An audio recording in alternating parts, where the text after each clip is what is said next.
La délégation d'information du Parlement panafricain a poursuivi ses consultations ce mercredi 4 décembre 2024 dans la salle des commissions de la Chambre haute du Parlement congolais. La délégation de l'opposition parlementaire, conduite par le député national Christian Mwando, était la première équipe à être reçue et écoutée par la mission d'information du Parlement panafricain. La mission d'information du pape en République démocratique du Congo vise 3 objectifs essentiels, à savoir la situation insoutenable avec la guerre d'agression dans la partie est de la RDC, la situation post-électorale et la vulgarisation de la charte du pape. S'agissant du premier point, l'opposition politique a confirmé à cette délégation l'agression de la RDC dans sa partie est par le Rwanda et ses supplétifs du 1-23. L'opposition politique a à cette occasion insisté sur la nécessité de la cohésion nationale.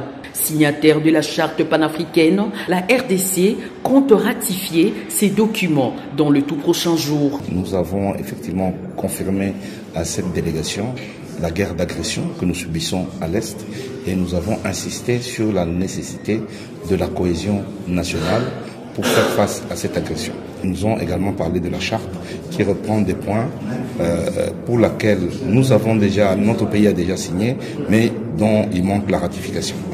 Juste après l'opposition, la mission du Parlement panafricain a reçu la délégation du réseau international Network for Social Protection Rights, conduite par sa coordonnatrice Eze Atoum Kassouni. Ce réseau est une structure de la société civile qui compte 15 organisations membres et 100 organisations membres indirectes avec environ 10 millions de membres répartis à travers la RDC. Nous sommes sans ignorer que notre population vit dans l'insécurité la plus criante et que personne ne mérite. Nous sommes sans ignorer qu'à l'Est, il y a des femmes violées, les enfants en déplacement, les vieillards. La situation n'est pas du tout bonne et aujourd'hui, c'était pour nous une opportunité de parler avec les parlements africains, qui est un parlement de peuples africains, et nous les avons interpellés parce que ça fait plus de 2 décennies que la population congolaise subisse les injustices, des violences. Où est-ce qu'ils ont été tout ce temps? C'est une situation qui concerne le peuple congolais d'une manière particulière, mais toute l'Afrique en général, et nous pensons qu'il est temps de mutualiser nos efforts pour qu'enfin la paix revienne en RDC. Autre délégation à être reçue par cette mission d'information du pape, c'est celle de la majorité parlementaire conduite par le député national Bindoulé. La séance s'est déroulée à huis clos.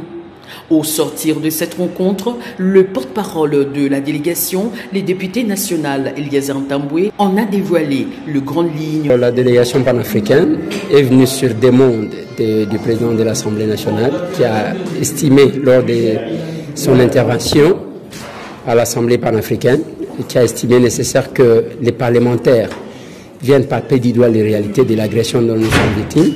C'est la première question. La question la plus importante, c'est par rapport à l'agression dont la RDC est victime. La deuxième question, c'est par rapport à l'évolution politique. Voilà les 2 questions qui nous ont été posées. Cette agression rwandaise inutile, dont la RDC est victime, sans savoir le pourquoi, parce que la question des FDLR, c'est une fausse raison qu'ils avancent. Il y a les collègues tels que nous sommes là qui ont dit retracer l'historique de ces conflits dont nous sommes victimes actuellement, mais aussi la dimension de l'exploitation des minéraux qui est là, parce que le malheur que la RDC a aujourd'hui, c'est le fait que nous soyons riches en ressources naturelles qui créent la convoitise de tout le monde. On a parlé aussi de la question des ADF, NALU, qui sont aussi sur les territoires congolais, qui sont considérés comme des groupes terroristes, alors qui est d'ailleurs constitué des ressortissants de plusieurs pays. Là, les collègues qui sont venus de l'Est ont dit donner beaucoup plus d'explications là-dessus. Conformément au programme, cette délégation de la mission d'information du pape sera reçue par le président de la Chambre basse du Parlement, le professeur Vital Kamerhe, avant de s'envoler jeudi pour Goma, afin de palper du doigt la vraie réalité de la situation sécuritaire et humanitaire qui prévaut dans la partie orientale de la RDC du fait de la guerre d'agression lui imposée par le Rwanda.